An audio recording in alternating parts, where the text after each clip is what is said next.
Recording in progress.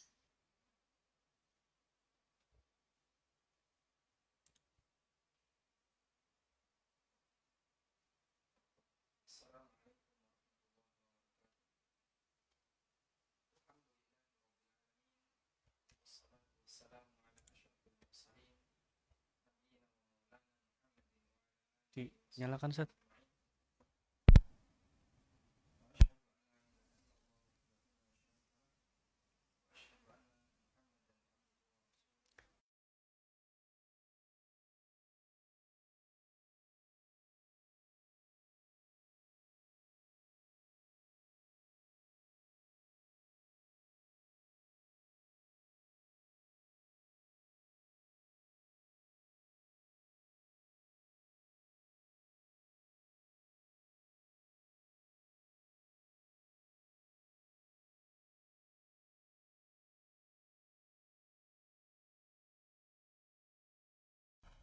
Assalamualaikum warahmatullahi wabarakatuh. Alhamdulillahi rabbil alamin. Wassalatu wassalamu ala ashrafil mursalin. Nabiyina wa maulana Muhammadin wa ala alihi wa sahbihi ajma'in. Wa ashhadu an la ilaha illallah wahdahu la syarikalah. Wa ashhadu anna Muhammadan abduhu wa rasuluh. Sallallahu alaihi wa ala alihi wa sahbihi wa sallama tasliman katsira. Thumma amma ba'd. Alhamdulillah, puji syukur kita haturkan kehadirat Allah Azza wa Jalla. Di sore hari ini kembali kita akan membaca buku yang ditulis oleh Ibnul Qayyim yang berjudul Al-Wabilus Sayyib. Dan ini merupakan kajian rutin yang diselenggarakan oleh Majelis Ta'lim Hasanah bekerjasama dengan ANB Channel. Baik, kita akan membaca mulai dari halaman 9 kalau dari buku yang saya bawa. Dan seperti biasa, kita akan gunakan share konten agar jamaah bisa lebih maksimal dalam menyimak. Terakhir yang kita baca adalah sampai di sini ya. Ibnul Qayyim rahimahullah mengatakan, "Fal-'arifu sa'irun ilallahi ta'ala baina hadainil janahain." Orang yang arif, dia menuju Allah Subhanahu wa ta'ala dengan berbekal dua sayap ini. Dua sayap itu apa yang dimaksud? Dua sayap yang dimaksud adalah yang pertama, dia merasa butuh kepada Allah Subhanahu wa ta'ala, dan itu dengan cara melihat aib pada dirinya. Dan yang kedua adalah musyahadatu fadli rabbih. Selalu merasa bahwasanya dia dalam limpahan karunia dari Allah, kebaikan dan rahmat dari Allah Ta'ala, sehingga dia merasa sangat cinta kepada Allah, sangat berterima kasih dan bersyukur kepada Allah Ta'ala. Kata Ibnul Qayyim, seorang hamba menuju Allah Ta'ala dengan dua sayap ini, yaitu menghadirkan perasaan selalu merasa butuh kepada Allah, selalu merasa rendah di hadapan Allah dengan melihat aib yang ada pada dirinya, dan selalu mengiringi hidupnya dengan bersyukur kepada Allah dengan aneka kenikmatan yang telah Allah Subhanahu wa ta'ala berikan kepadanya.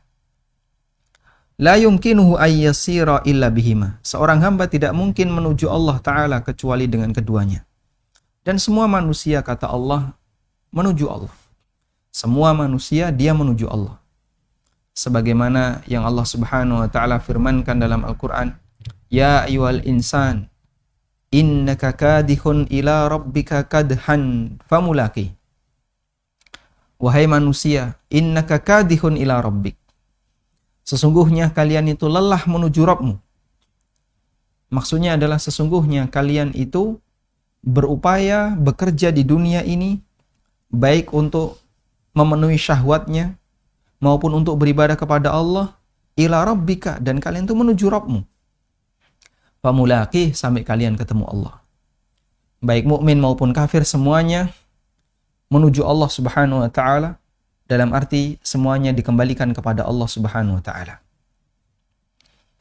Dan seorang mukmin ketika menuju Allah maka dia mengiringinya dengan dua sayap. Yang pertama adalah menghadirkan perasaan selalu merasa rendah di hadapan Allah. Banyak kekurangan pada dirinya sehingga dia merasa fakir terhadap ampunan Allah, merasa fakir terhadap rahmat Allah.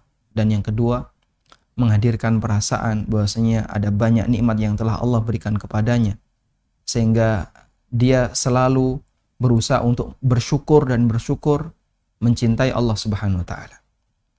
Fama tafatahu wahidun minhuma fa huwa qattairil ladzi faqada ahadu janahi. Dan ketika dia kehilangan salah satu sayap itu, maka seperti burung yang kehilangan salah satu sayapnya sehingga nggak bisa terbang. Syekhul Islam rahimahullah mengatakan, dan Syekhul Islam yang dimaksud di sini adalah Abu Ismail Al-Harawi, salah satu di antara gurunya Ibnu Qayyim. Kita coba lihat, Abu Ismail Al-Harawi Al-Ansari, penulis kitab Manazilus Sa'irin. Penulis kitab Manazilus Sa'irin yang kemudian itu disyarah oleh Ibnu Qayyim menjadi Madarijus Salikin. Syekhul Islam Abu Ismail Al-Harawi mengatakan, Al-Arif, orang yang arif, orang yang berilmu, yasiru ilallah, dia berjalan menuju Allah, baina musyahadatil minnah wa mutala'ati aibin nafsi wal amal. Orang yang arif, dia berjalan menuju Allah Subhanahu wa taala dengan diiringi selalu melihat nikmat Allah yang banyak yang Allah berikan kepadanya. Di saat yang sama, dia juga memperhatikan aib pada dirinya dan kekurangan pada amalnya. Wa hadza ma'na qaulihi sallallahu alaihi wasallam, dan itulah makna dari sabda Nabi sallallahu alaihi wasallam dalam hadis yang sahih, yaitu hadis yang berbicara tentang sayyidul istighfar. Sayyid artinya pemimpin, pemuka. Disebut sebagai sayyidul istighfar karena istighfar ini adalah istighfar yang paling utama, bentuk redaksi istighfar yang paling bagus sehingga dia menjadi pemimpin bagi seluruh lafaz istighfar. Maka disebut sayyidul istighfar. Dalam sayyidul istighfar, di situ intinya seorang hamba dia menyatakan di hadapan Allah Ta'ala bahwasanya nikmat Allah itu banyak yang Allah berikan kepada dirinya. Dan di saat yang sama, dia tidak mengimbangi nikmat itu dengan banyak mensyukuri Allah, tapi dia mengimbangi nikmat itu dengan banyak kekurangan pada dirinya. Kekurangan jiwanya, kekurangan amalnya, dan seterusnya. Coba kita baca hadisnya. Dalam hadis Sayyidul Istighfar, ayyaqulal abdu, bacaan yang diucapkan oleh sang hamba adalah Allahumma anta rabbi. Ya Allah, sesungguhnya Engkau adalah Rabbku. Engkau adalah Rabbku. Sehingga di sini ada pengakuan birububiyatillah, pengakuan rububiyah Allah. Pengakuan bahasanya Allah yang menciptakan aku, Allah yang memberi rizki dan kecukupan kepadaku, Allah yang mengatur diriku. La ilaha illa anta. Kemudian pengakuan bahasanya Allah Subhanahu wa taala dia zat satu-satunya yang berhak disembah. Sehingga kalimat la ilaha illa anta adalah pengakuan uluhiyah Allah. Kalimat Allahumma anta rabbi ini pengakuan rububiyah terhadap rububiyah Allah. La ilaha illa anta pengakuan terhadap uluhiyah Allah. Dan tidak ada yang berhak disembah kecuali Engkau. Khalaqtani, ini penjelasan untuk anta rabbi, Engkau yang telah menciptakanku. Karena setelah kita mengakui Allah adalah Rabbun, Rabb kita, kemudian kita nyatakan Engkau ya Allah yang telah menciptakanku. Dan Allah menciptakan kita tentu saja ada tujuan. Ada tugas yang harus kita jalankan. Dan Allah Subhanahu wa taala memberikan kecukupan untuk kita. Wa ana abduka, dan aku adalah hambamu. sehingga kita mengakui bahwasanya kita adalah hamba Allah, beribadah kepada Allah. Syekh Mustafa Al-Adawi rahimahullah, hafizahullah ta'ala mengatakan, apabila doa ini dibaca oleh wanita, maka kalimat ana abduka diganti dengan ana amatuka. Diganti dengan kalimat ana amatuka.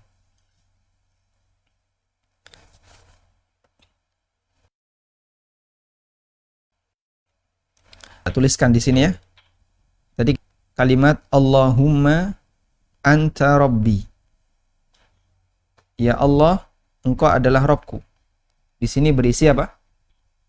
Pengakuan terhadap rububiyah Allah. Pengakuan terhadap rububiyah Allah. Yang dimaksud rububiyah Allah itu apa? Yang dimaksud rububiyah Allah adalah perbuatan Allah kepada kita. Allah menciptakan kita, Allah yang mengatur kita dan memberi kecukupan rezeki kepada kita. La ilaha illa anta. La ilaha illa anta. Ini berisi pengakuan terhadap uluhiyah. Pengakuan terhadap uluhiyah Allah artinya kita mengakui dialah zat satu-satunya yang berhak disembah. Khalaqtani. Khalaqtani. Engkau yang telah menciptakanku. Ini penegasan dari kalimat pertama. Sehingga kalimat khalaqtani nyambung dengan Allahumma anta rabbi. Penegasan dari kalimat yang pertama. Wa ana abduka. Wa ana abduka. Ini penegasan dari kalimat yang kedua. Karena ketika kita mengakui saya adalah hamba, berarti kita beribadah kepada Allah Subhanahu wa taala. Aku adalah hambamu. Ini penegasan dari kalimat yang kedua, yaitu la ilaha illa anta. Baik. Kemudian tadi catatan, bagi wanita maka dibaca wa ana amatuka. Dan aku adalah amahmu. Abdun itu untuk laki-laki, sedangkan bagi wanita adalah amatun. Amatun ini untuk perempuan. Abdullah laki-laki, amatullah perempuan.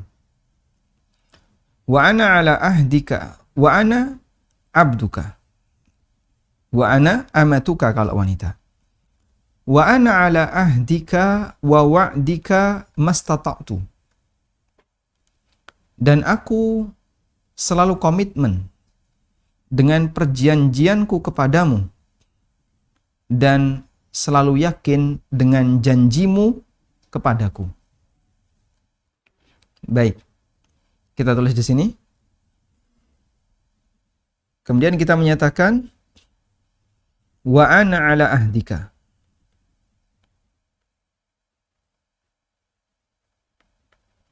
Makna wa ana ala ahdika adalah komitmen dengan perjanjian hamba.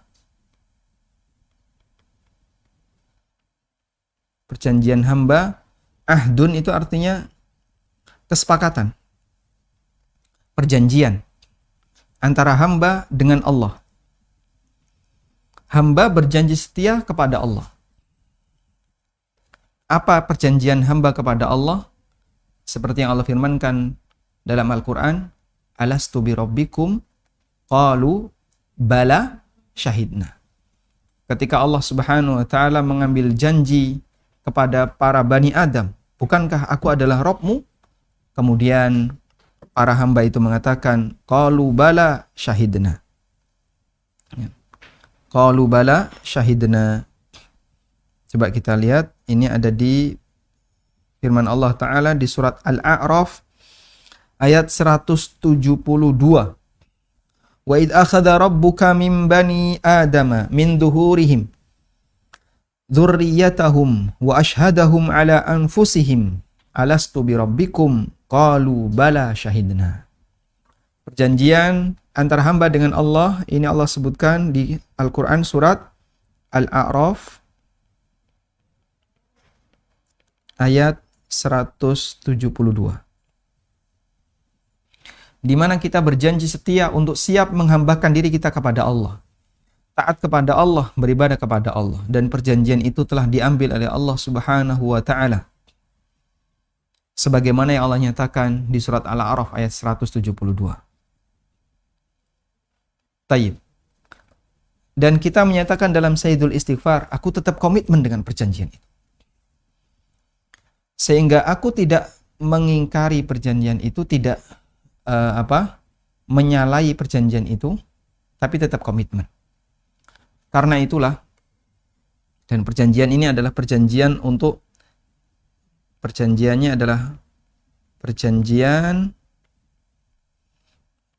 menghamba kepada Allah.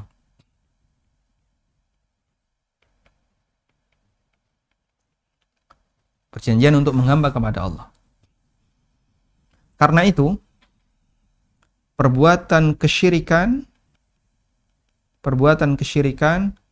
itu sama dengan mengingkari janji.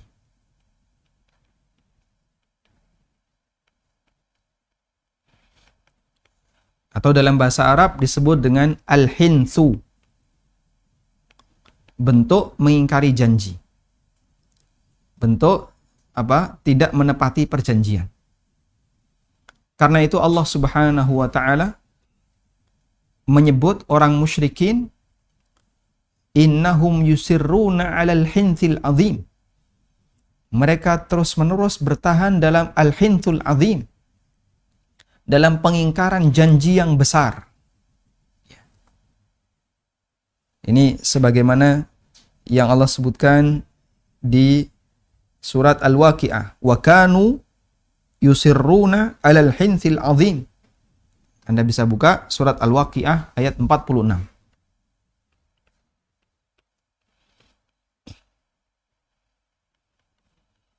Al-Waqi'ah 46.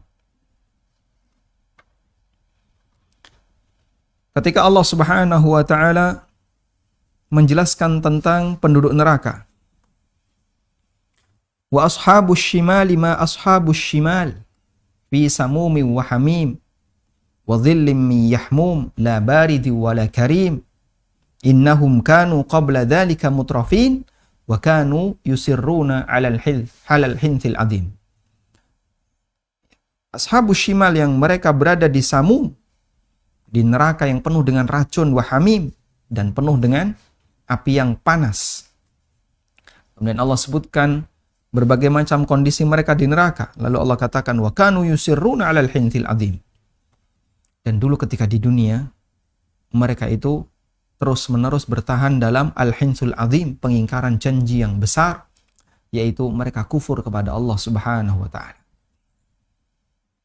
Karena itu, orang kafir, orang musyrik adalah orang yang disebut oleh Allah sebagai kadzab, sebagai pendusta, karena telah mengingkari perjanjian yang telah Allah ambil dari mereka. Sebagaimana yang Allah Subhanahu wa Ta'ala firmankan dalam Al-Qur'an, wa yaqumul ashhadu haula'il ladzina kadzabu 'ala rabbihim. Seperti yang Allah firmankan di surat Hud. Allah Ta'ala berfirman, wa man adlamu mimman iftara 'ala Allahi kadziban. Ulaika yu'raduna 'ala rabbihim wa yaqulul ashhadu haula'il ladzina kadzabu 'ala rabbihim ala la'natullahi 'alal zalimin. Ada di surat Hud ayat 18. Di surat Hud ayat 18 Allah menyebut bahwa orang musyrik dan tentu saja semua turunannya termasuk orang kafir adalah para pendusta.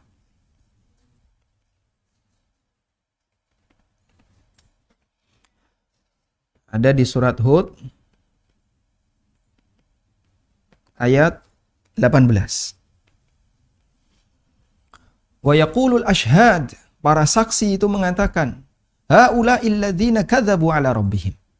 Mereka inilah orang-orang yang telah berdusta atas nama Allah Ta'ala. Karena dulu mereka punya anggapan bahwasanya Allah punya sekutu. Mereka menyekutukan Allah dengan berhala-berhala yang mereka sembah, dengan tuhan-tuhan dan togut yang mereka sembah. Sehingga mereka menyalahi janji, mengingkari janji, dan itu sifatnya para pendusta. Sehingga Allah Ta'ala sebut mereka sebagai para pendusta. Baik. Di Sayyidul Istighfar kita mengikrarkan, wa ana ala ahdika. Dan aku selalu komitmen dengan perjanjianmu itu ya Allah. Wa wa'dika. Lalu komitmen dengan perjanjian itu adalah kita berjanji untuk menjadi hamba Allah yang taat kepadanya. Dan yang kedua adalah wa wa'dika mastata'tu. Dan kita juga komitmen dengan wa wa'dika, dengan janji Allah. Maksudnya adalah janji balasan. Kita tetap komitmen dengan janjimu ya Allah, yaitu janji balasan. Dalam arti kita yakin kalau kami taat kepadamu, nanti akan engkau berikan surga. Sehingga berharap dengan surga ketika beramal boleh ataukah tidak? Jawabannya, itu ikrar yang kita baca pada saat kita mengucapkan Sayyidul Istighfar.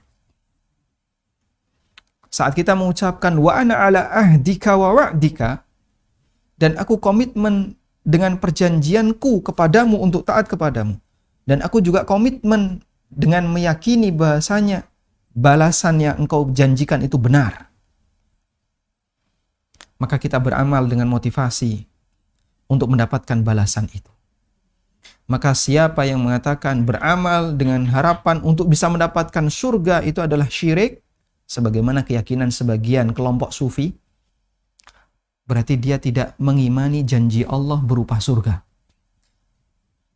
Padahal Allah Subhanahu wa Ta'ala telah berjanji, siapa yang beramal seperti ini maka falahul jannah, dia dapat surga.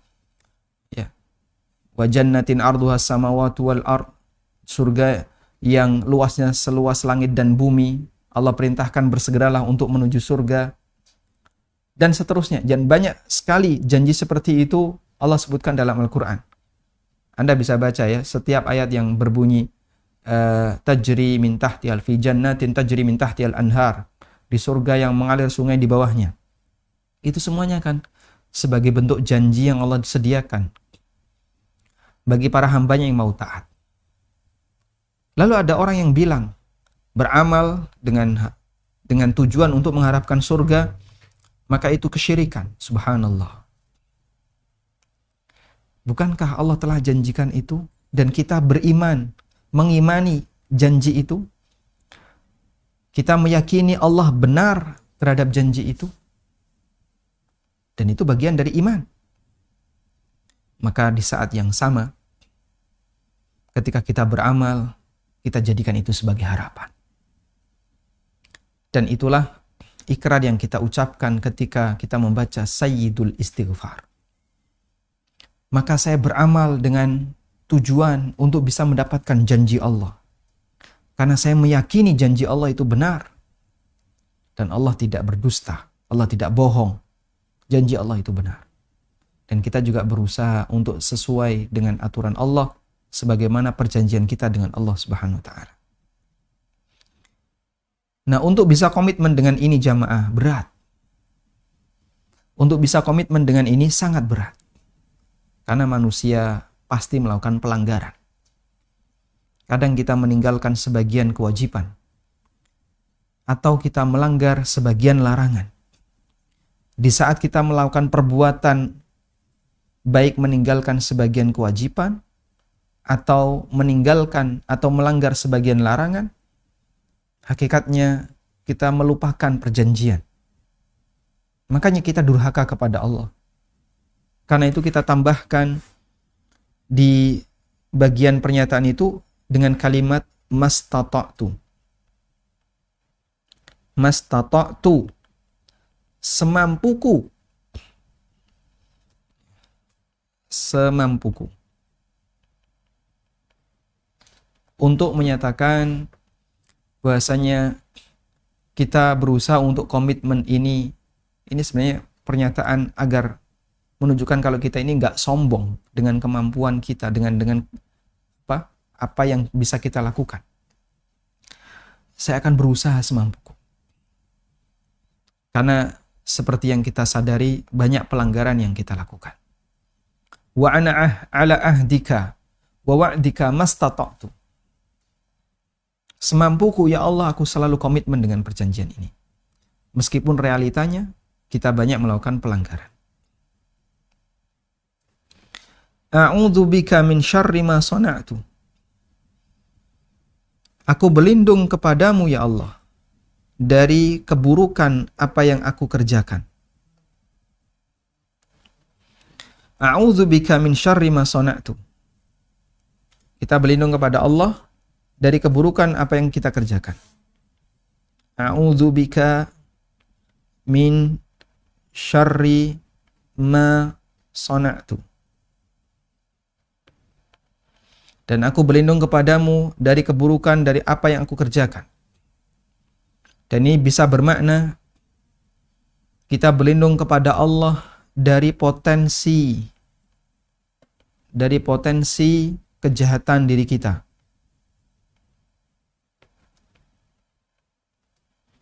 Dari potensi kejahatan diri kita. Setiap manusia punya hawa nafsu. Dan dari hawa nafsunya itulah dia punya potensi kejahatan. Maka kita berlindung kepada Allah dari potensi kejahatan diri kita. Bisa juga makna yang kedua, a'udzubika min syarri ma sana'tu. Kita berlindung kepada Allah dari dampak buruk.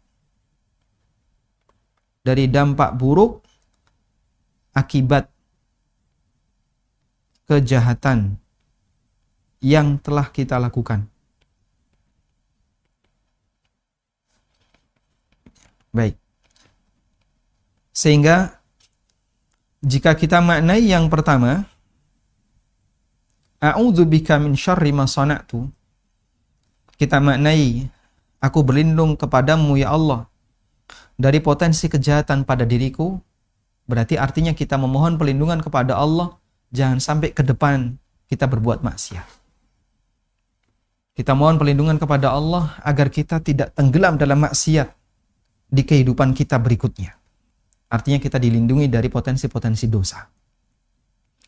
Dan kalau kita maknai dengan makna yang kedua, maka maknanya adalah kita mohon kepada Allah semoga dosa yang telah kita kerjakan, semoga aneka dosa dan maksiat yang telah kita lakukan diampuni oleh Allah sehingga kita tidak mendapatkan dampak buruknya berupa hukuman yang diberikan oleh Allah baik dunia maupun akhirat.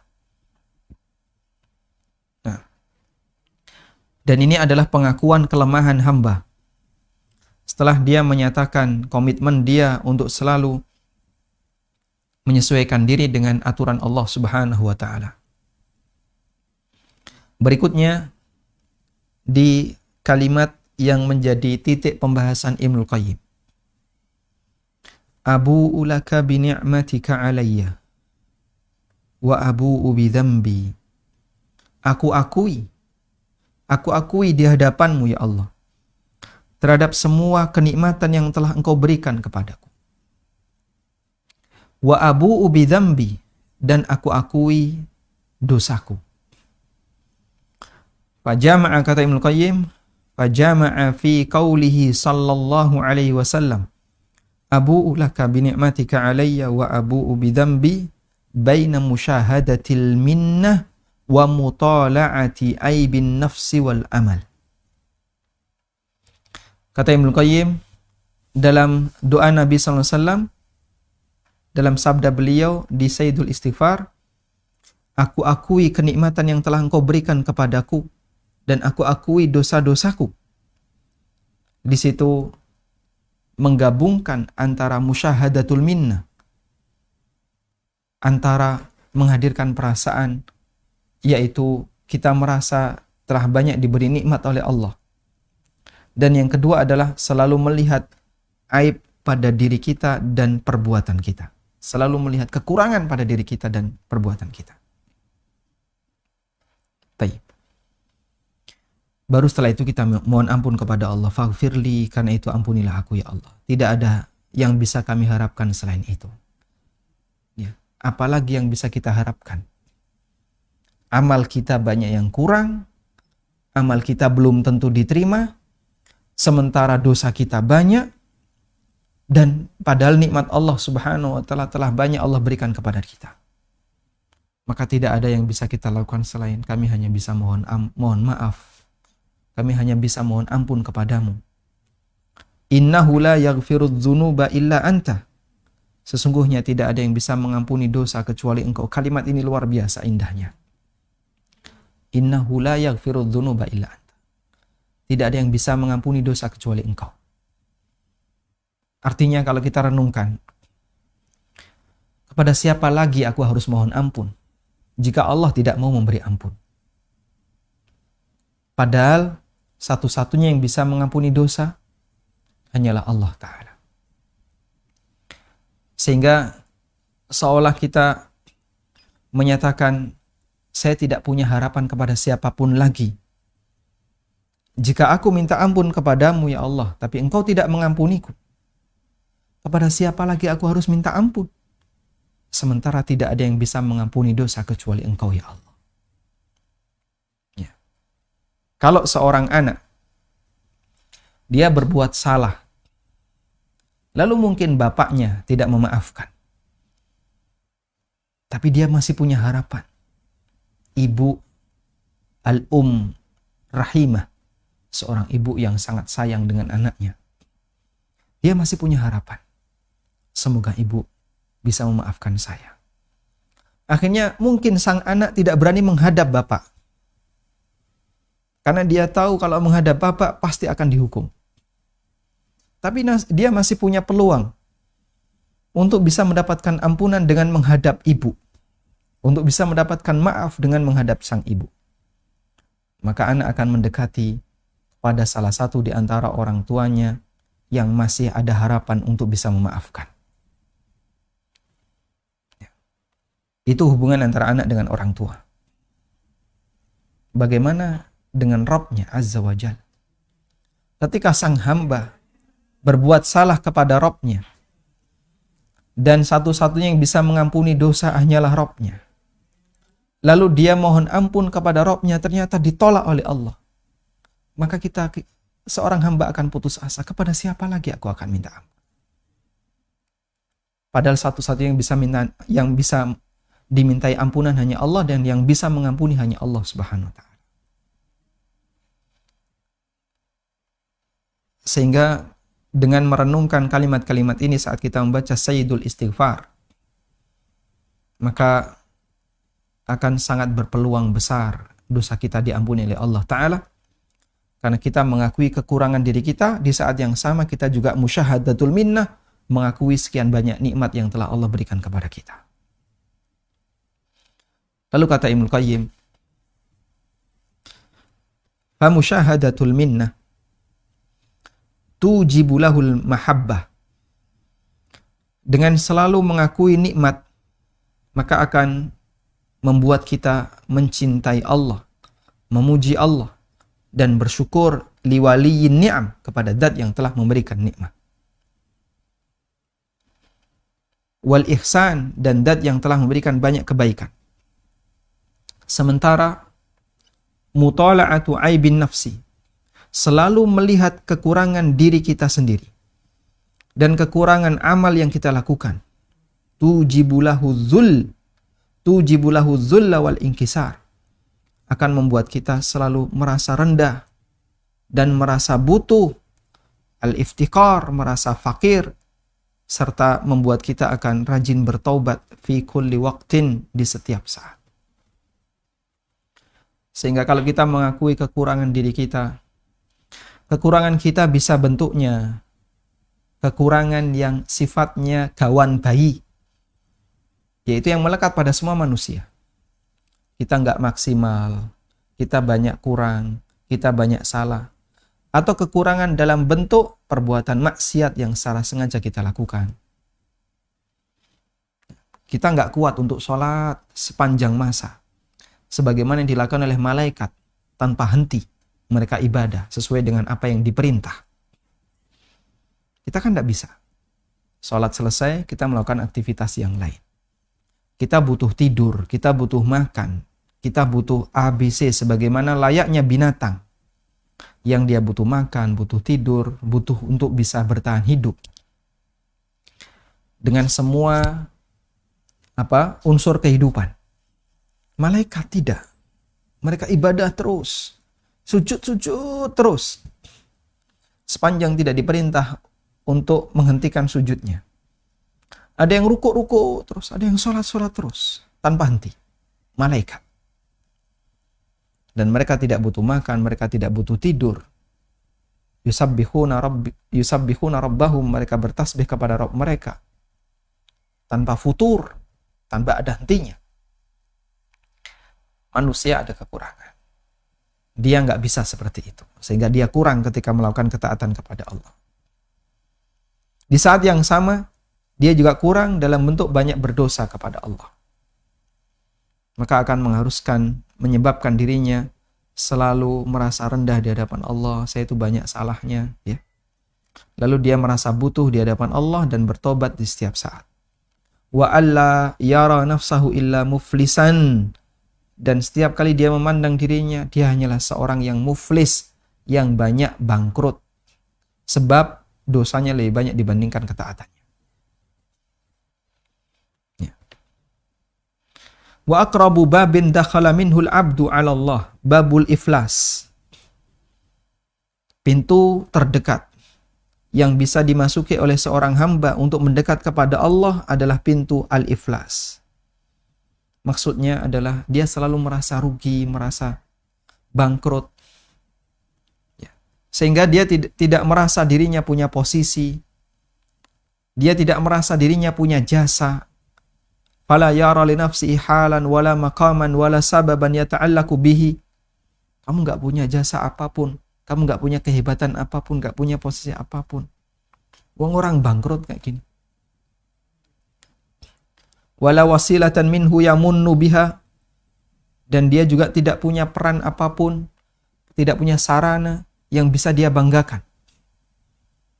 Maka dia mendekat kepada Allah min babil iftikar, as-sirf, dengan melalui pintu selalu merasa butuh, wal iflasil mahd, dan melalui pintu selalu merasa rugi, murni saya itu bangkrut, saya itu orang yang rugi. Sebagaimana yang Allah nyatakan di surat Al-Asr, wal asri innal insana lafi khusr. Demi masa, sesungguhnya manusia itu dalam kerugian.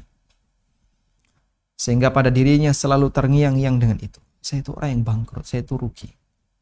Sehingga harapan saya hanya satu, pertolongan Allah Ta'ala. Ya. Dia masuk sebagaimana masuknya orang yang kasaral fakru wal maskanatu qalbahu. Sebagaimana orang yang sudah nggak punya harapan dalam hatinya. Hatta wasalat tilkal kasrah ila suwaida fansada. Sampai kerugian itu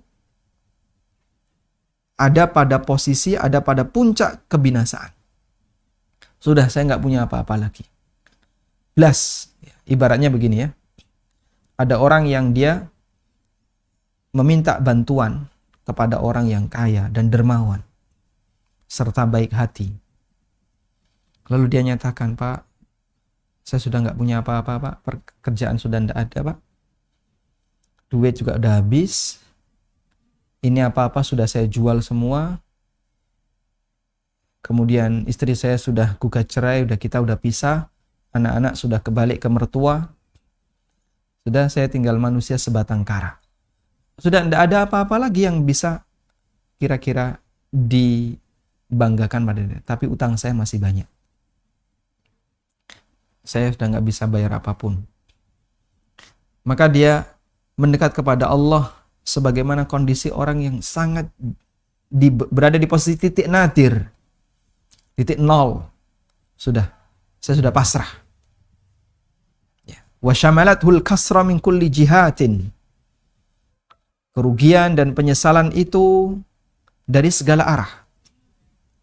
Sehingga wa syahida, dia merasa sangat darurat, sangat mendesak untuk mendekat kepada Rabb-nya. Dia sangat butuh. Butuhnya kepada Allah itu butuh yang sempurna, sangat butuh. Sudah kepada siapa lagi saya harus minta tolong? Kalau tidak kepada Engkau ya Allah. Wa anna fi kulli dzarratin min dzarratihi adh-dhahira wal batinah faqatan tamma. Semua sudut dan titik yang ada pada tubuhnya itu sangat miskin, sangat butuh di hadapan Allah Ta'ala. Wa daruratan kamila ila rabbih. Dia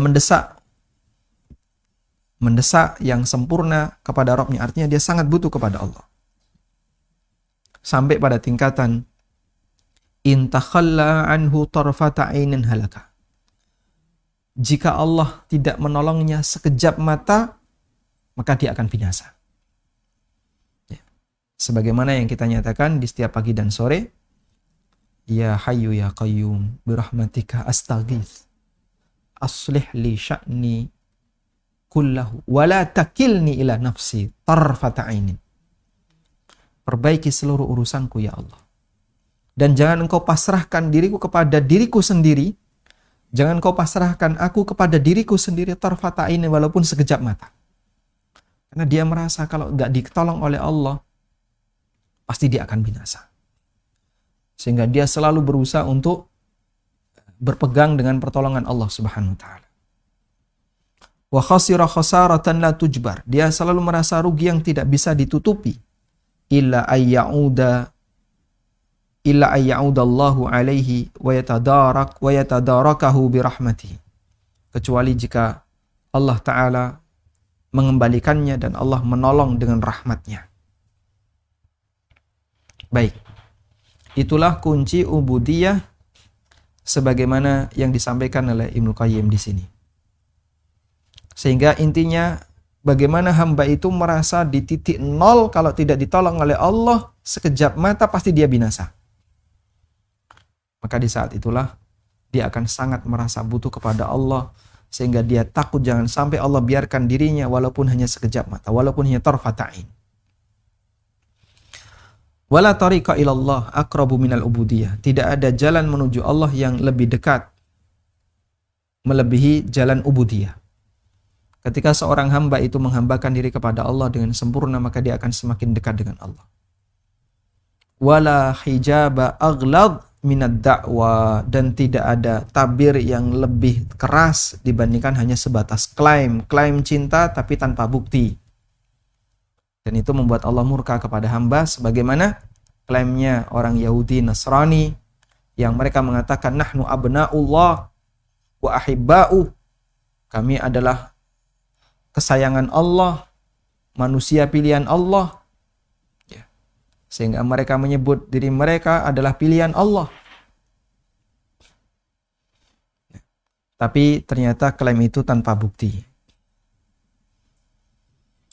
Selanjutnya jamaah yang dimakan Allah, wal ubudiyah madaruha ala qa'idatain huma asluha hubbun kamil wa dhullun tam.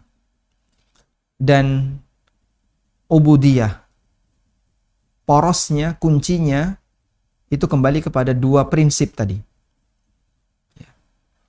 Yang pertama adalah qa'idatain huma asluha, kembali kepada dua prinsip yang itu merupakan asluha, merupakan asal dari ubudiyah. Yang pertama adalah hubbun kamil, cinta yang sempurna. Wa dhullun tam, dan kehinaan yang sempurna. Wa man sya'u hadainil aslain an dainikal aslain al mutaqaddimain. Dan dua prinsip ini itu tumbuh dari dua prinsip yang sudah disampaikan sebelumnya, yaitu musyahadatul minnah, selalu merasa mendapatkan banyak nikmat dari Allah, dan selalu melihat kekurangan serta aib pada dirinya dan amalnya. Wahuma musyahadatul minnah, dan itu adalah merasa terlalu banyak nikmat yang Allah berikan kepada kita. Allati turithul mahabbah, yang itu bisa menyebabkan orang menjadi cinta kepada Allah. Dan yang kedua adalah mutala'atu aibin nafsi wal amal, selalu melihat kekurangan dirinya dan amal perbuatannya. Allati turithu dzulla wa attam, yang itu akan membuat dia merasa rendah di hadapan Allah Subhanahu wa taala. Wa idza kana al-'abdu, jika seorang hamba dia membangun amalnya kepada Allah dengan dua prinsip ini, lam yadhfar aduwuhu, maka musuhnya yaitu iblis tidak akan bisa mengalahkannya. Illa ala ghirratin wa ghaflah, kecuali kalau dia lalai. Wa ma asra'a ma yun'ishuhu Allah azza wa jalla wa yajburuhu wa yatadarakuhu birahmati. Dan kalau dia sudah sering dekat dengan Allah, lalu tiba-tiba satu ketika dia lalai, maka pertolongan Allah itu cepat. Allah akan cepat untuk kemudian membangunkannya, menyadarkannya, dan menutupi kekurangannya, serta menolongnya dengan rahmatnya. Masya Allah ya. Ini renungan yang bisa kita ambil dari penjelasan Ibnu Qayyim ketika beliau menjelaskan Sayyidul Istighfar, yang di situ berisi bagaimana kunci agar seorang hamba bisa menjadi manusia yang sukses ketika melakukan ubudiyah kepada Allah Subhanahu wa taala. Sehingga dia tidak ujub kalau dia melihat kekurangan pada dirinya. Dan dia tidak merasa mengeluh saat dia dapat musibah atau ketika dia mengalami sesuatu yang sempit, karena dia merasa masih banyak nikmat yang Allah telah berikan kepadanya. Dengan cara seperti itu, hidupnya akan selalu diiringi dengan syukur dan merasa rendah di hadapan Allah. Wallahu ta'ala alam. Semoga bermanfaat. Wassallallahu ala nabiyyina Muhammadin wa ala alihi wa sahbihi wasallam.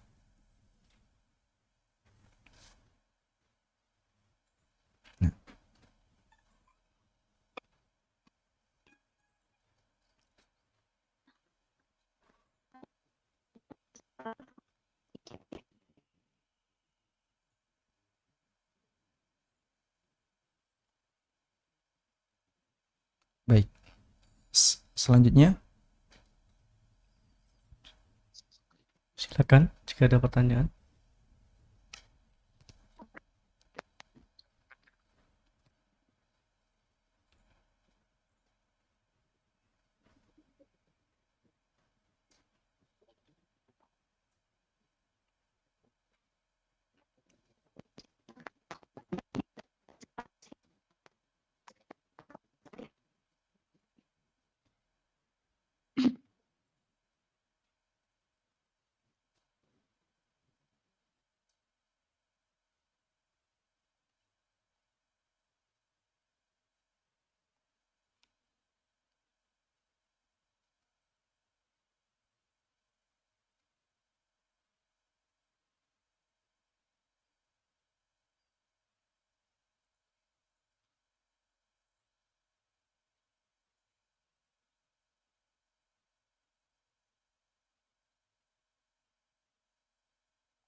Naam, sudah ada yang raise hand.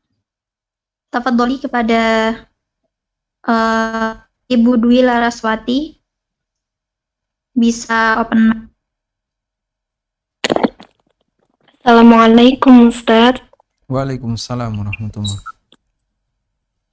Semoga Allah senantiasa menjaga Ustadz dan seluruh kaum muslimin. Amin. Walakabi muslim. Afwan Ustadz, Ana ingin bertanya.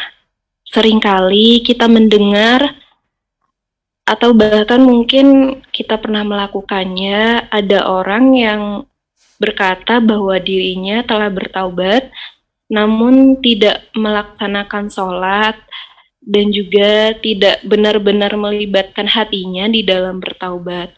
Bagaimanakah eh, tindakan ini Ustadz, dan apakah ia masih layak untuk bertaubat di kemudian hari? Terima kasih Ustadz, jazakumullahu khairan. Dia tidak sholat ya tadi catatannya, tidak melaksanakan sholat. Baik, sudah mengaku bertaubat tapi tidak melaksanakan sholat. Sholat itu termasuk syarat sebagai muslim, sebagaimana disebutkan dalam beberapa hadis di mana Nabi SAW menegaskan bahwa orang yang meninggalkan sholat maka dia dianggap telah keluar dari Islam. Al-ahdul ladzi bainana wa bainahumus shalah faman tarakaha faqad kafar.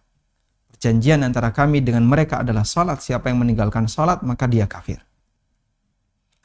Abdullah bin Syaqiq, salah seorang ulama tabi'in, beliau termasuk muridnya Aisyah dan beberapa sahabat senior yang lainnya. Abdullah bin Syaqiq rahimahullah pernah mengatakan, tidak ada satu amal yang jika ditinggalkan bisa menyebabkan pelakunya jadi kafir menurut para sahabat Nabi SAW kecuali salat. Ada banyak amalan yang Allah perintahkan untuk kita. Salat, puasa, zakat, haji, kemudian sedekah, dan beberapa amal yang lainnya baik yang wajib maupun yang sunnah.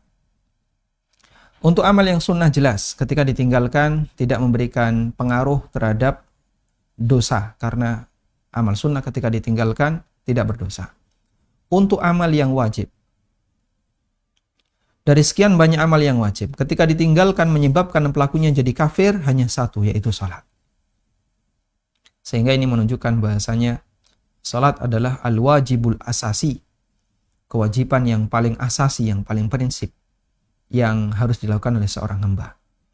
Baik, berkaitan dengan amal. Kalau berkaitan dengan masalah akidah dan tauhid, itu kaitannya dengan keyakinan. Ini kita bicara amal. Sehingga kalau dia mengaku bertobat tapi nggak sholat, ya percuma saja. Dia tetap di posisi, berarti pengakuannya, klaimnya adalah klaim dusta. Baik, tapi kalau begini kasusnya ya. Dia sebagai muslim yang telah memenuhi kewajibannya. Dia sholat, dia puasa, dan kewajiban-kewajiban lain dia lakukan. Namun ada satu kesempatan di mana dia melakukan maksiat. Lalu ketika dia melakukan maksiat, dia bertobat. Nah, pertanyaannya, apakah syarat tobat itu sifatnya harus isti'ab, menyeluruh ke seluruh kesalahan? Sehingga kalau misalnya dia pernah tidak puasa, ya, berarti salahnya di mana? Meninggalkan kewajiban puasa. Ramadan ada wanita yang mengalami haid, lalu nggak diqadha sampai masuk Ramadan berikutnya. Kemudian setelah itu haid juga di Ramadan itu, sehingga numpuk utangnya. Akhirnya dia malas, nggak qadha lagi sampai masuk Ramadan berikutnya, numpuk-numpuk terus. Dan dia juga punya dosa yang lain, misalnya kesalahan ghibah, kesalahan ngambil harta suami tanpa izin, dan beberapa dosa yang lainnya. Nah, yang jadi pertanyaan, apakah wanita ini ketika dia bertaubat dari ghibah, dia juga harus taubat dari puasa yang dia tinggalkan, dari mengambil harta suami tanpa izin, dan seterusnya, dari dosa-dosa yang lain? Jawabannya yang benar, taubat itu yatajazza. Taubat itu sifatnya parsial. Sehingga kalau dia salah di tempat A, lalu dia taubat di posisi A, dan serius, kemudian dia lakukan semua konsekuensinya, maka insya Allah diterima taubatnya di A. Tapi dia masih punya dosa B, punya dosa C. Nah, ini butuh taubat yang lain untuk B, C. Sehingga bukan syarat dosamu A akan diampuni jika kamu taubat B dan C. Tayyib. ada juga yang mengatakan bahwa dosa yang kecil bisa diampuni kalau orang itu bertobat dari dosa besar. Tapi ini bicara masalah kafarah. Sehingga dosa kecil tidak bisa tertutupi dengan sholat yang kita lakukan kalau kita masih punya dosa besar yang belum ditobati. Allah Ta'ala berfirman, in tajtanibu kaba'ira ma tunhauna anhu nukaffir ankum sayyi'atikum. Kalau kalian meninggalkan dosa-dosa besar yang kalian dilarang untuk melakukannya, maka akan aku berikan kafarah, akan aku tutupi sayyi'atikum, dosa-dosa kalian yang lain. Sehingga kalau dosa besar belum ditobati, maka dosa kecil tidak diampuni. Dan di sini ada khilaf apakah ketika orang tobat dari dosa kecil harus dia tobat dari dosa besar, sehingga dia ketika tobat di dosa A apakah juga harus tobat di dosa B. Tadi ada khilaf dalam masalah ini, dan yang benar adalah yatajazza. Sifatnya parsial. Sehingga dia tobat di dosa A, masih punya dosa B, dosa C, maka nanti dosa B, dosa C butuh ditobati di kesempatan yang lain. Wallahu a'lam. Yes, kepada penanya selanjutnya, silahkan kepada Ibu Ike, bisa open mic. Tafadholi. Nah, jazakallahu khair. Assalamualaikum warahmatullahi wabarakatuh, Ustaz. Waalaikumsalam warahmatullahi wabarakatuh. Semoga Allah selalu menjaga Ustaz dan keluarga. Amin ya rabbal alamin. Amin. Ustaz barusan mendengar tadi jawaban Ustaz untuk yang pertanyaan pertama tadi, berarti setiap dosa harus ibaratnya kita mentaubati masing-masing gitu ya Ustaz. Apakah tidak diperbolehkan jika kita, ya kadang-kadang kita tidak merasa berbuat dosa gitu, khawatirnya seperti itu Ustaz. Padahal sebetulnya dosa pasti banyak ya satu hari itu gitu. Apakah tidak bisa apabila taubat itu dilakukan dalam tanda kutip sekaligus gitu. Jadi mohon ampun nama Allah atas dosa-dosa yang pernah dilakukan, entah dulu, entah yang tahu atau yang tidak, entah disadari atau tidak, seperti itu. Terus pertanyaan kedua, akhir-akhir ini tuh ya sejak pandemi ini kayaknya kok sering merasa gelisah gitu Ustadz. Kadang kalau dipikir entah karena apa gitu, tapi hati itu sering berdegup kencang gitu. Apakah itu juga disebabkan karena dosa-dosa yang mungkin tidak disadari atau bagaimana? Padahal sudah berusaha juga untuk menjaga amalan-amalan harian ya. Terus bagaimana cara menghilangkannya dan kiat apa agar tidak sering merasa gelisah seperti itu? Biasa kalau khair Ustaz. Nah, saya tadi sedang membahas apakah syarat untuk dosa A diampuni ketika orang bertobat di dosa A, dia harus bertobat pula di dosa B, C, D, dan dosa-dosa yang lainnya. Yang benar bukan syarat. Sehingga kalau dia melakukan dosa A, misalnya tadi, dia melakukan dosa tidak mengqadha puasa selama beberapa tahun. Dia juga punya dosa ghibah. Dia punya dosa pernah mengambil harta temannya. Ya.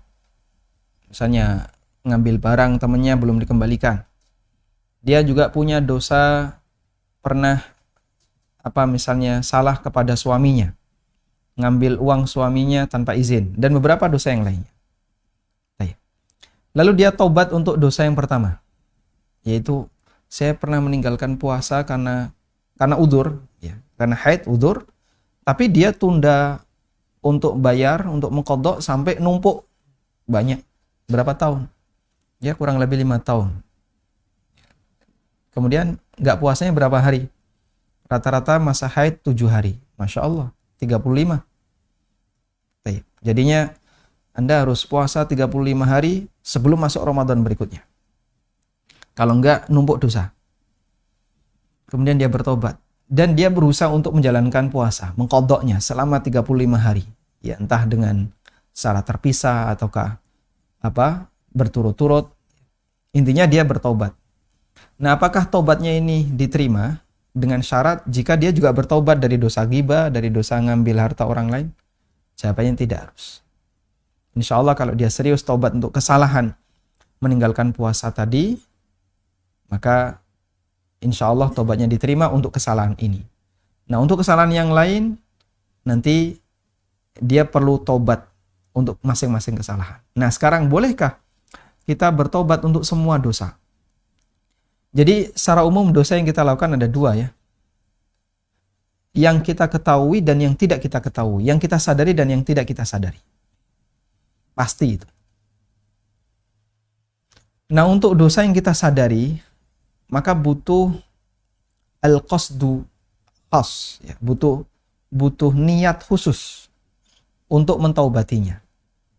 Karena harus diiringi dengan merasa menyesal, diiringi dengan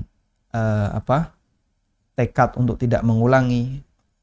Karena inti taubat adalah an-nadm. An-nadm huwa taubah. Taubat, inti taubat adalah an-nadm, merasa menyesal. Nah, sehingga kalau kita melakukan dengan sengaja, perlu ada penyesalan. Karena itu untuk dosa yang disengaja, taubat kita adalah taubat diiringi dengan penyesalan. Nah, itu tidak bisa dengan kalimat umum. Yang kedua, untuk dosa-dosa yang kita lakukan secara dengan tidak sadar, maka kita boleh dengan menggunakan kalimat umum. Ya Allah, ampuni seluruh dosa-dosaku, ya, dan mohon perlindungan jangan sampai, dan lindungilah aku untuk melakukan dosa berikutnya. Baik, sehingga untuk dosa yang kita lakukan dengan sengaja, kita taubat dengan diiringi penyesalan, dan untuk dosa yang tidak disengaja kita taubat dengan kalimat yang sifatnya umum. Wallahu a'lam. Yang kedua, bagaimana cara mengurangi kegelisahan? Sebenarnya perlu melihat faktor penyebabnya. Gelisah karena apa? Kalau orang gelisah karena masalah kebutuhan harta misalnya, kondisi pandemi kok dagangan sepi, atau terkena dampak resesi ekonomi, atau gelisah karena misalnya sumber pendapatan suaminya mulai berkurang, dan seterusnya, maka nanti obatnya diarahkan ke tawakal. Kalau gelisah yang terjadi karena dia merasa berdosa, dosa dia banyak, melihat banyaknya orang yang meninggal dunia, kadang gejalanya tidak begitu jelas. Kemarin kelihatannya masih nyapu depan rumah, tiba-tiba isoman sekian hari masuk rumah sakit mati. Usianya tidak jauh dengan usia kita. Lalu kita merasa dengan banyaknya orang yang mati, kayaknya ya bisa jadi saya juga masuk dalam daftar itu, namun kita tidak tahu. Muncul kegelisahan itu. Ketika kegelisahan itu muncul, maka jika bentuknya karena takut dengan dosa yang kita lakukan, jangan barangkali ada yang belum sempat kita taubati, maka segera mendekat kepada Allah sebisa yang kita lakukan. Dan merasa takut dengan dosa adalah sifat seorang mukmin. Berbeda dengan orang munafik, dia menganggap dosa sebagaimana lalat yang hinggap di hidungnya, yang kemudian ketika ditebas sekali lalat itu kabur.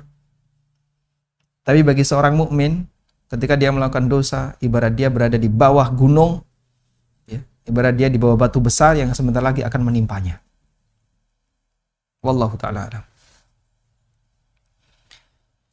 Nah, Ana akan bacakan pertanyaan yang ada di chat ya. Bismillah, Ustadz izin bertanya, kalau sholat taubat, waktunya kapan dilakukan? Jazakallahu khairan. Sholat taubat yang berdasarkan riwayat yang sahih adalah apabila ada orang yang merasa dia berdosa, kemudian dia berwudu dengan sempurna, lalu sholat 2 rakaat, la yuhadditsu fihi ma nafsahu, dan dia tidak ngobrol dengan dirinya saat sholat. Jadi orang sholat bisa ngobrol dengan dirinya, dan itu yang mengganggu pikiran. Ngobrol dengan dirinya gimana? Pikirannya melayang kemana-mana. Ya. Kadang membicarakan masalah, wah di sana ada warung murah, di sana ada nasi biryani murah, misalnya. Di sana ada apa? Oh, kepikiran itu ngobrol dengan dirinya, dan itu dilakukan oleh seorang hamba ketika sholat. Nabi SAW menyebutkan dia wudu dengan sempurna, la yuhadditsu fihi ma nafsa, dan dia fokus dengan sholatnya. Dia khusyuk. Maka Allah Ta'ala akan mengampuni dosanya. Sehingga sholat taubat itu dilakukan pada saat dia seusai merasa telah melakukan sebuah dosa yang fatal, lalu dia mohon ampun kepada Allah dengan sholat. Bukan ditunda ya, bukan rutin tiap malam. Ada sebagian orang yang kalau malam itu melakukan beberapa sholat, sholat tahajud, sholat tobat, sholat hajat, sholat istikharah. Dua. Bukan seperti ini. Sehingga ada latar belakangnya. Misalnya, ada seorang hamba yang merasa telah melakukan sebuah kesalahan besar. Wah, saya tadi ngapain saya kok kayak gini ya? Kemudian dia dihantui dengan kesalahan itu. Maka dia berwudu, lalu setelah berwudu dia sholat. Ya. Dan dia berusaha untuk fokus dengan sholatnya. Itulah sholat taubat. Wallahu a'lam.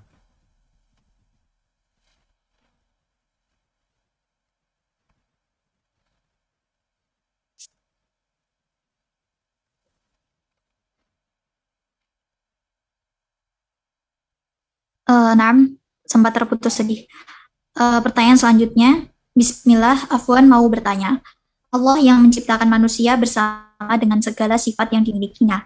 Mengapa kelemahan yang ada pada diri manusia termasuk ke dalam kesalahan manusia itu sendiri? Bukankah lemahnya dalam ibadah itu juga diciptakan oleh Allah? Baik. Mengapa kita perlu mengakui kesalahan dan kekurangan kita? Jawabannya karena itulah realita yang ada pada diri kita, gitu kan? Realita pada kamu apa? Saya itu malas, saya itu emosian, saya itu cetil, medit, saya itu kemaki, ya, kementus, saya itu ini, saya itu. Realita pada diri kita. Anda tahu apa realita yang ada pada diri Anda? Seharusnya kita perlu tahu. Saya seperti ini dan sifat-sifat kurang saya kayak gini. Meskipun kita tidak harus cerita kepada orang lain. Ya, barangkali saat ibu-ibu ta'aruf dulu ya, kemudian cerita kepada calon suaminya melalui biodata apa sifat-sifat kekurangannya, ya. Misalnya gampang emosi, punya apa misalnya perasaan yang seperti ini, perasaan suka berubah-ubah, angin-anginan, dan seterusnya. Itu kan kita tulis. Anda tulis biar calon pasangan ini mengenal. Kita kurang lebih kayak gini, treatment berikutnya apa. Ya. Mengakui itu tidak adalah bagian dari mengakui realita. Allah ciptakan kita dengan kelemahan. Sudah tahu lemah tidak diakui. Sudah tahu banyak kekurangan tidak diakui. Itu kalau kita pakai bahasa agak keras kan. Kamu ini gimana nggak sopan gitu ya. Ya bahasa lainnya kurang ajar gitu. Sudah tahu seperti itu tapi tidak diakui. Sehingga kenapa kita perlu mengakui kekurangan kita? Karena itu realita pada diri kita. Dan mengakui realita bukan sesuatu yang tercela. Bukankah Allah ciptakan kita seperti itu? Ya betul, justru itu. Maka kita mengakui kondisi kita, ya Allah, kondisi kami ya Allah hanya seperti ini. Harapan kita adalah dengan itu kita mendapatkan maaf dari Allah, mendapatkan ampunan dari Allah, dan dikasih oleh Allah Subhanahu wa Ta'ala kelonggaran dengan sebab pengakuan yang kita lakukan. Lain halnya, sudah tahu lemah, sombong, ya, gak mengakui kelemahannya, akhirnya dia ujub, ya, dengan amal yang dia lakukan, dia sum'ah, dia pamer dengan amalnya, merasa hebat, merasa berjasa bagi umat.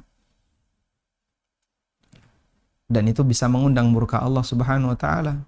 Sangat disayangkan, bisa jadi ibadah itu hangus gara-gara kondisi hati yang tidak sehat seperti ini. Wallahu a'lam. Nah, pertanyaan selanjutnya, Assalamualaikum warahmatullahi wabarakatuh. Ustadz, izin bertanya, kita sudah bersabar dan memaklumi setiap kesalahan. Namun akhirnya malah menganggap sepele semua kesalahan itu. Bagaimana cara menyikapinya, Ustadz?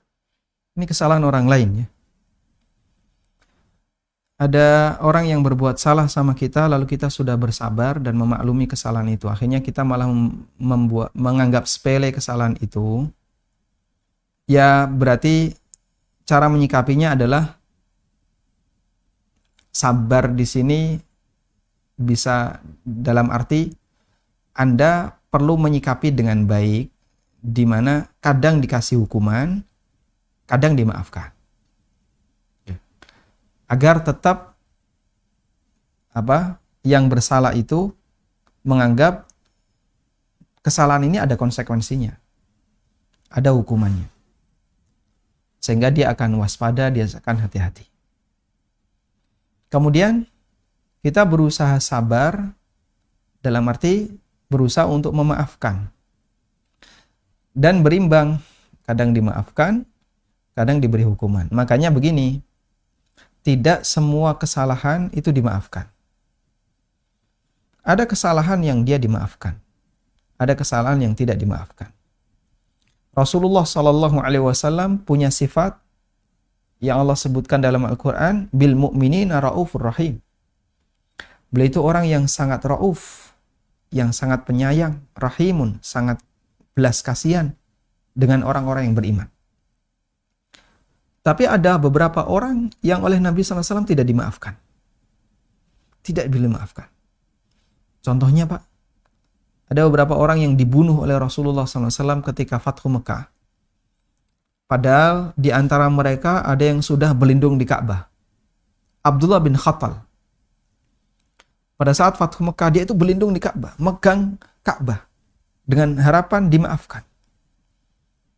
Tapi Nabi SAW tidak memaafkan, sehingga dia tetap dibunuh. Dia tetap dihukum dengan hukuman bunuh. Pak, kok bisa Nabi SAW tidak memaafkan? Ada pertimbangan besar, di mana ada beberapa orang yang bersalah kepada beliau dan beliau tidak maafkan. Padahal ketika itu Rasulullah SAW membuat pengumuman, siapa yang masuk Masjidil Haram aman, siapa yang masuk rumahnya Abu Sufyan aman, siapa yang masuk ke rumah masing-masing aman. Abdullah bin Khattal sudah masuk Masjidil Haram dan bahkan dia pegangan Ka'bah dengan harapan dapat keamanan. Tapi ternyata ditangkap. Nabi SAW mendapatkan laporan Abdullah bin Khattal ada di sana. Ditangkap dan dibunuh. Beberapa orang yang lain juga ada yang disikapi seperti itu. Sehingga dia tidak dimaafkan oleh Rasulullah SAW. Maka menyikapi kesalahan orang lain, kadang ada yang perlu kita maafkan, kadang ada yang tidak kita maafkan, kadang ada yang ditoleransi, kadang tidak ditoleransi. Dan kita bijak dalam menyikapi itu agar tidak menganggap sepele kesalahan itu, tapi di saat yang sama kita juga berusaha untuk sabar memaafkan kesalahan orang lain. Baik, ini saya anggap pertanyaan terakhir ya, karena jam 5.15. Nah, Ustaz. Baik, demikian yang bisa kita sampaikan. Semoga bermanfaat. Wassallallahu ala nabiyyina Muhammadin wa ala alihi wa sahbihi wa sallam. Wa akhiru da'wana anil hamdulillahi rabbil alamin. Subhanakallahumma wa bihamdika asyhadu an la ilaha illa anta astaghfiruka wa atubu ilaik. Wassalamualaikum warahmatullahi wabarakatuh.